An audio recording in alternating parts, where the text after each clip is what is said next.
Alright, so we do have a game here now, though, against Lawyer22, playing as white. You can do blindfold chess if you have someone else actually play the moves on the site, right? Uh, yeah, I'd have to somehow... I don't know if it's even possible. I'd have to have like a different web browser open with my second account, with my main account logged in, watching my first account play, and then have both boards on the stream at the same time. It would be very, very weird. Alright, we got another H3 guy. He likes this H3 move. A different guy, though, but they both like H3. I'm going to play C5 here, just counterattack the center. E6, counterattack the center. Okay, I'm taking back with the F pawn here. Hey, King Kronos 007, thanks a lot for following the support. Really appreciate it.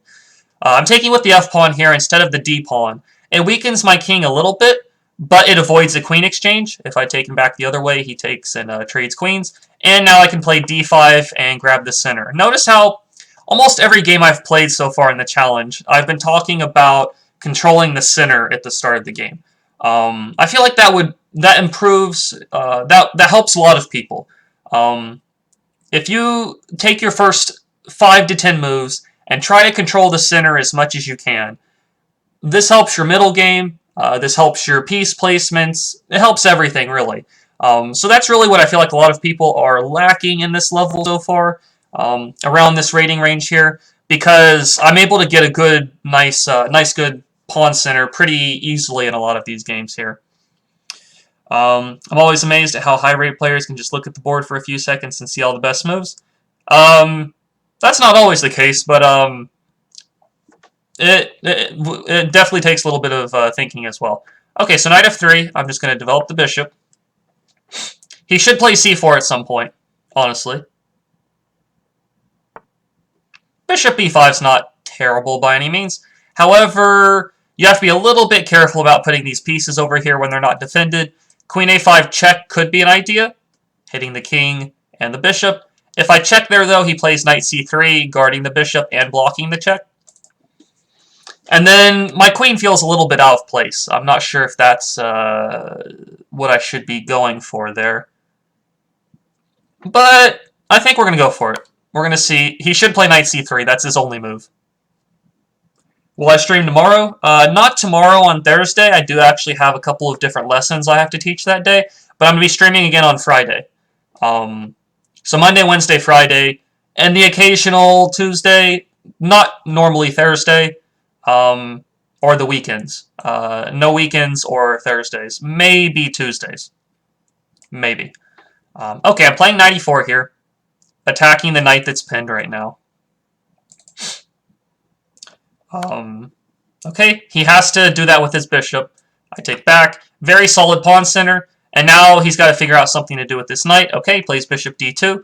I don't want to trade the knights, because then bishop takes c3 is annoying, attacking my queen. We're gonna get rid of the bishop there.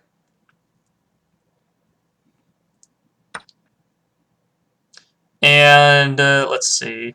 We're gonna go rook b8. Attack the b2 pawn. See what he decides to do with that. Nice half-open b file there. Okay, plays b3.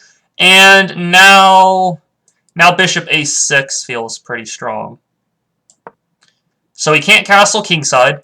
There's no castling because my bishop cuts off that square. And going queenside is also suicidal because queen takes a3. So his king's kind of trapped in the center. He needs to try to exchange queens as his only way of surviving here. Okay, so he tries that, knight e2, offering a queen exchange. I can, however, I can just avoid it. I think that's probably what I'm going to go for here. Not crazy about an endgame here. Mainly, I mean, the two bishops are nice, but I do have doubled pawns, which is not the best thing in an endgame.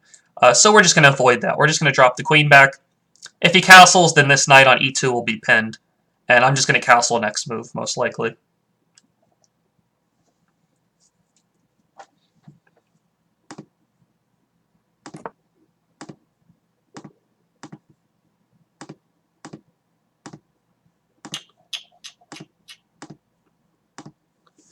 Okay, castles. I'm going to castle too. It's much easier to play my position than his, in my opinion, here. Okay, and that's his first big mistake, or first blunder, I suppose. So here, the knight on e2 was previously pinned to the rook. I think we're going to simply grab the rook here. Is there a particular chess player who inspired me? There's a couple. There's definitely a couple here. A couple chess players. I think I'm going to first grab the knight here. Grab the knight and then grab the rook. Just exchanging more pieces. Let's see. I've read a lot on Bobby Fischer, just like probably everybody has. That anybody that likes chess likes Bobby Fischer. I like attacking players, even though I'm not the most attacking player in the world. I like players like Mikhail Tal. Of course, his games are beautiful to look at. Nezmitsov. I'm probably mispronouncing that, but he's also very nice tactical player. Nezmitsov, I think is how you pronounce it. For current players, I suppose I like, of course, everybody likes Magnus Carlsen. I do like, of course, Nakamura. Caruana. I mean, I don't really have a particular player for the most part, but I've definitely learned something from all of them to some degree. All right, we're just going to double the rooks here, I think. Just double up the rooks, see what happens. Double the rooks and then e5, e4 maybe. I could have done e5 first. Either way.